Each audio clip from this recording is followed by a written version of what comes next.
The deity came as a witness. Written by Manoj Das. Narrated by Samir Ranjan Das. This happened long ago. In a small village in Andhra lived a young man, Kesav. He had lost his parents when he was a child, but the villagers looked after him. In fact, they loved him very much because he was honest and dutiful. His father had left enough wealth for him to live well. But was Kesav happy? Not quite. He loved Kumudini, the sweet young daughter of a priest, and thought that he would have happiness only if he could marry her. In those days, whenever people traveled to distant places, they did so in groups. It was not safe for anyone to travel alone. Once, some people from Kesav's village went on a pilgrimage to Vrindavan. The ancient town held sacred by remembering Krishna. Kesav and the priest went along with them. At Vrindavan, the priest fell seriously ill. He took to bed and needed nursing and continuous attention. But who would care to attend on him? The pilgrims were interested only in seeing places and watching the festivities. However, young Kesav was good and kind-hearted. He went about bringing in physicians and buying medicines.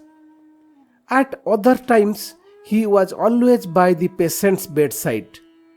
But for Kesav's vigilant nursing, the priest would have died. The priest soon recovered, but he was too weak to walk.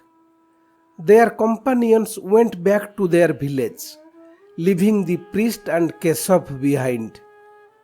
The priest slowly regained strength. A week later, one evening, leaning to Kesav, he was able to visit the Krishna temple. Overwhelmed by emotion, the priest told Kesav, "My son, I feel extremely grateful to you. You know, I have an only daughter whom several young men desire to marry. But I have decided to make you my son-in-law, if you have no objection to marrying her." "Objections?" muttered Kesav with great excitement. "Sir, I will consider myself the luckiest man in the world if I could marry Kumudini." But once back in his village, it did not take long for the priest to forget all about his solemn promise. The wealthy village landlord, who had lost his wife, desired to marry Kumudini, and the priest felt quite flattered to oblige, even though the landlord was an aged man. Kesav felt frustrated at such an unexpected turn of events. He went to one villager after another and narrated the woe. Some laughed at him. Some just shrugged their shoulders, indicating their helplessness. And the elders among them asked Kesav, "You say the priest had promised to give his daughter to you. But when we ask him, he denies having made any such promise ever. Now, is there any witness who can give evidence to your support?" "Witness?" fumbled Kesav. "Well, there were of course several men and women inside the temple when the priest made the promise. But I don't think they paid any attention to our talk. But wait." Kesav's face brightened up as he went on. "The deity, Gopalji, must have heard our conversation. For does not the Lord hear everything? In that case, my boy, you have to ask the Lord to come here and speak to you. said one of the elderly villagers with a chuckle. This suggestion was, needless to say, made in jest, but Keshav took it seriously.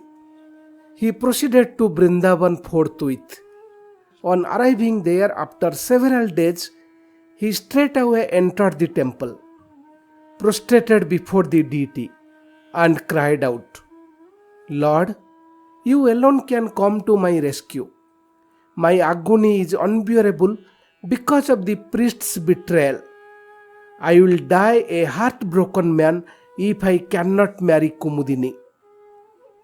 Keshav wept bitterly, his forehead on the ground. He fell asleep. In a dream, he saw a vision of Gopalji and heard him tell him, "Go back to your village. I shall follow you. But never look back while walking." Keshav asked the deity, "How can I be sure that you are following me if I do not look back?" "You can hear the tinkling sound of my anklets," replied the deity. Keshav woke up. Overjoyed, he began his homeward journey. He was thrilled to hear the sweet tinkling sound following him for days. It needed a great deal of patience on his part to refrain from looking back. By and by, he reached the outskirts of his village. It was dawn when he could see his village beyond a stretch of sand. He was excited and he increased his pace. But suddenly, to his shock, the tinkling stopped. He forgot the deity's advice and instantly looked back. There stood the beautiful deity. But he had turned into stone with Keshav looking at him. His ankles had stopped tinkling because sand had crept into the tiny gold shells. Keshav cried and implored the deity to resume walking. But it was of no avail. At last, leaving the idol there, he ran to his village and narrated his adventure to the villagers. The overawed villagers flocked to the spot where the idol stood.